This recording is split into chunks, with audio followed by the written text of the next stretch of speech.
This is the Tan Talk Radio Network. What's up? This is Shawne "LIGHTSOUT" Merriman, former Charger, now CEO, co-founder of LIGHTSOUT Xtreme Fighting, and you're listening to Knockout Radio.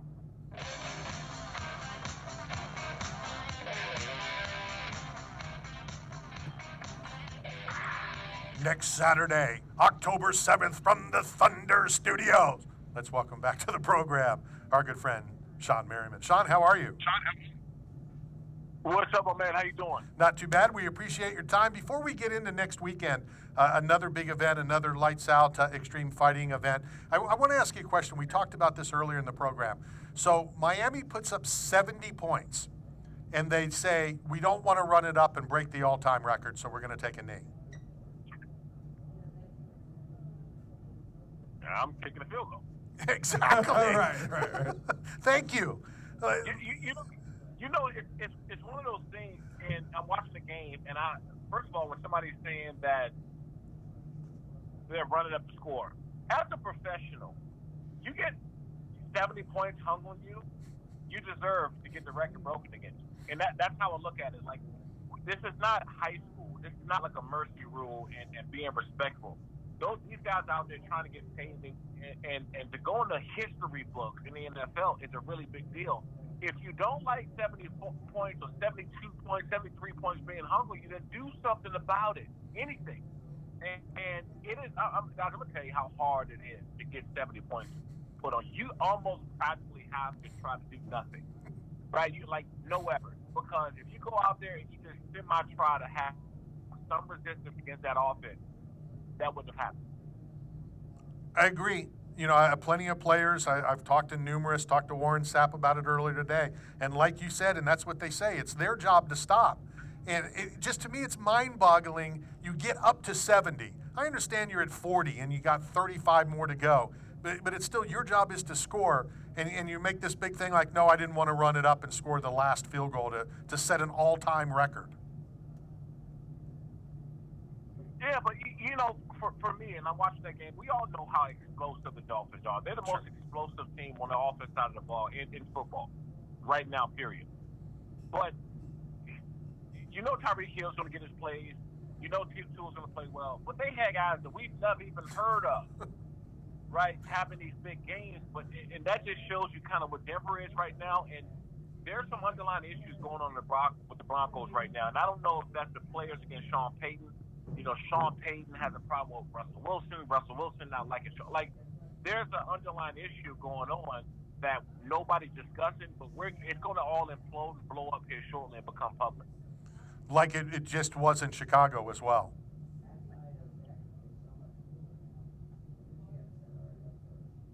Yeah, no. But the biggest thing in Chicago is they're just not a good team. And they have, you know, not great people in the front office as well. And so this has been going on with the Bears for a long time. And I don't, you know, yes, Justin Fields, he needs to get better, right? Justin Fields, Fields needs to get better. They brought in DJ Moore. They brought in some guys. But more importantly, man, they've just been wrong in the front office for years. They're just getting it wrong. And I don't necessarily understand what they're doing, but they need to look upstairs before they talk about what's going on the field. I get it. I agree with you.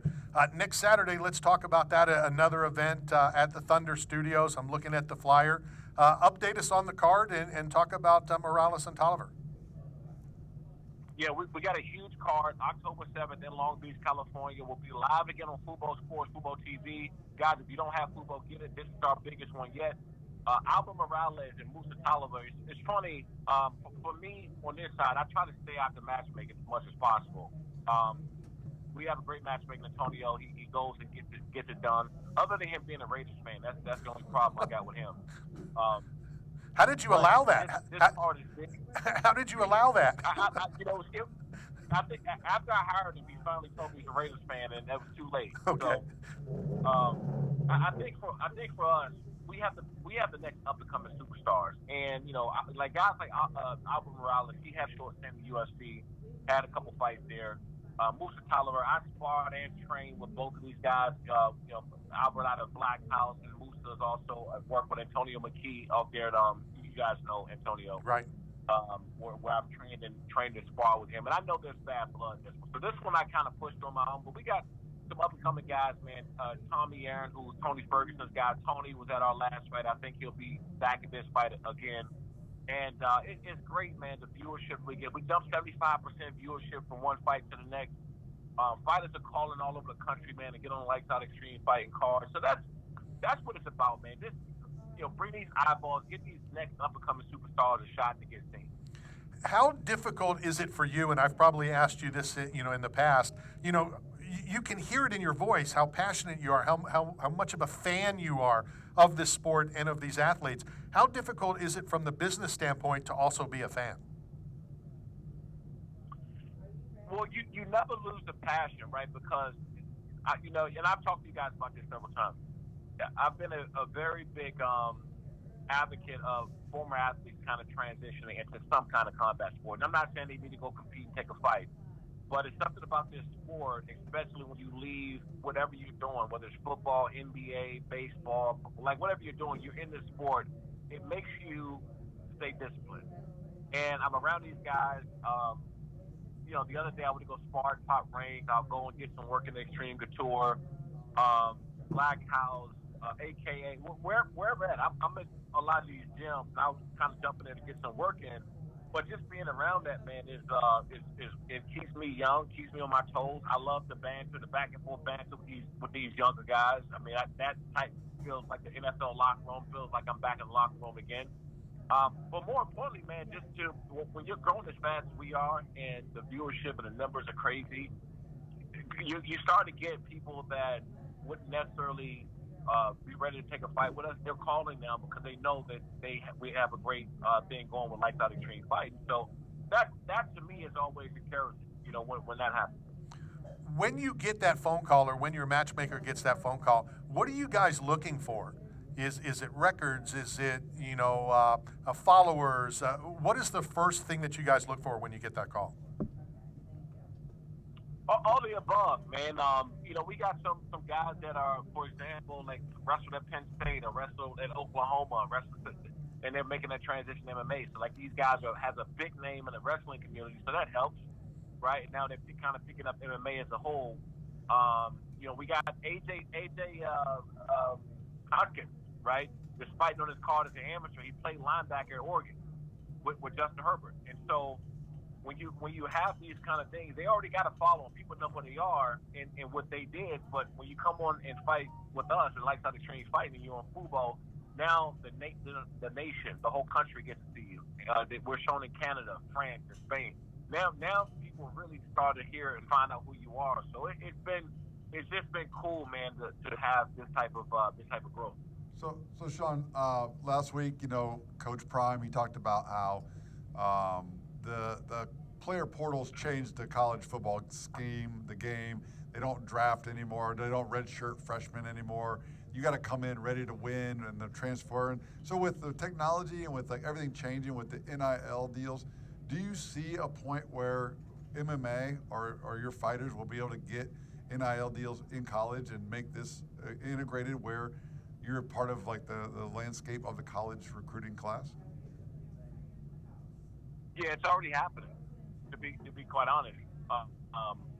And boy, I wish that NIL was around when I played. Like that opportunity to have that has just been amazing. But we're seeing a lot of co-branding, a lot of intertwining of fan bases, intertwining of college sports. So what we're doing, I mean, there's a lot going on. And being at fubo, where they have international soccer, they got baseball, they got I just saw they picked up one of the WNBA teams, so they got basketball there. So you're not just seen by MMA crowd anymore. That's the cool part about it. Let me ask you another question that recently, of course, we see this in all organizations, a very bad judging call on a 10-8 round. Everybody that saw it, 10-9 at the very worst. As the owner of an organization, what can you do? What can be done to try to rectify this? Because bad decisions cost jobs, cost money, cost lives. Yeah, and I saw Dana come out and say something about that, and he's right, man. Like, back when we were all coming up, if it was a 10-8 round, and you got your ass whipped. Right. I mean, it was a demolished, man. It was so lopsided that even a casual, average fan could look at like, yeah, that person lost. It was bad. Have a 10-8 round and it's a back and forth exchange. It's pretty even. Somebody get taken down a couple times. Those are not 10-8 rounds. Yes, you score points and the viewership. I mean, the judges' eyes and things. But a 10-8 round is you got to be taking a beating. I mean, almost to the point where somebody they feel like they got to stop the fight because it's that bad. And so they got to fix that. I think that having more former fighters as judges, like Chris Lieben, who just Right. he's making his debut as a ref, right? The UFC. No, judge. But I think that there's going to he was a judge. judge. Yeah, judge. I'm sorry, a judge. And so I think that what needs to happen is more of the former fighters need to be in those positions because they've been there. No actual fighter is going to judge that fight a 10-8 round. They know what a 10-8 round looks like. So I was always look, I say the thing about the NFL too. I think that there needs to be more former NFL players that are NFL refs. That's what I think needs to happen because once that happens, these guys understand what a holding call is, a pass interference call is, what a chop blocking, crackback blocking. They know it, and so that's what needs to happen in MMA. And I'm glad that Chris Lieben got that opportunity to be a judge. I agree with you 100%. Let's get back to next Saturday. You talked about the main event. Put your Dana White hat on and tell us, if you don't know, now you do know, what's another fighter or two that we definitely don't want to miss. Yeah, for sure the main event. That's the one you don't want to miss 100%. That Musa TOLIVER and Albert Morales, they're going to go scrap. Tommy Aaron, who is Tony Ferguson's guy. I mean, he's a beast. Richard Salazar, he's another one. God, man, we're loaded, dude. This fight card is for sure our best one, but more importantly, I think it's going to open up a lot of eyeballs to what we're building. So, but yeah, this was going to be big. Miguel Guzman is another one. He's young. He's 24 years old, 125 pounder. He can get after. We got some sluggers on him, man. This was going to be a big one. Are you able to enjoy the night? I mean, are you able to sit there as a fan, or is it work and you got to take care of that and you're not able to enjoy it the night of, and maybe you can watch a replay of it? Well, when the last fight goes off the air, that's my joy. All right. So, the 3 or 4 hours when the fight's going on, I'm talking to sponsors, our partners. I'm talking to our production guys. I'm going to the TV trucks. So it's I'll get up in the morning around 5:30, 6 o'clock in the morning, and I'll work out because I get anxiety, during the fight and stuff. Just the day is crazy. And then at that point, it's media and everything else that's around the fight. Good stuff. Before we let you go, where can people pick up tickets if they're out in the California area, or tell us all the FUBU information? Yep, you can pick your tickets up at lightsoutxf.com. We'll be live October 7th in Long Beach. So if you're in Long Beach or in the SoCal area, you want to come, get your tickets. If you can't make it, watch it on Fubo Sports, Fubo TV. This is our biggest card for sure. There you have it. As always, Shawne, thank you very much for your time. Enjoy the rest of the day. Enjoy you got about 8 days, and then it's fight time. It's fight night. That's right. We'll be in fight week before you know it. So, awesome. We'll talk to you again soon. Thanks, Shawne. Thanks, Adam. Shawne Merriman making a stop, and hopefully he'll make a stop in February on Radio Row again, like he has the past year or two. Good dude. When will MMA... Fathead, by the way. That's the fathead I found of Shawne Merriman. But when will MMA be considered like a sport, just like all the rest of the sports? Like, when will it be, like, kind of like college rugby is not part of, like club sport? It's considered a club sport, not, mainstream. We'll end the show talking about that. We'll go hit our final break of the afternoon, come back, talk a little bit about that. We have about 10 or 12 minutes, and then we'll call it a day, call it a week, and then we're headed out to Las Vegas. So let's hit this final break, coming to you live from Tournament to Pizza. This is Knockout Radio, brought to you by Staff Zone, 8 Man Strong, and Bucked Up Energy Drink.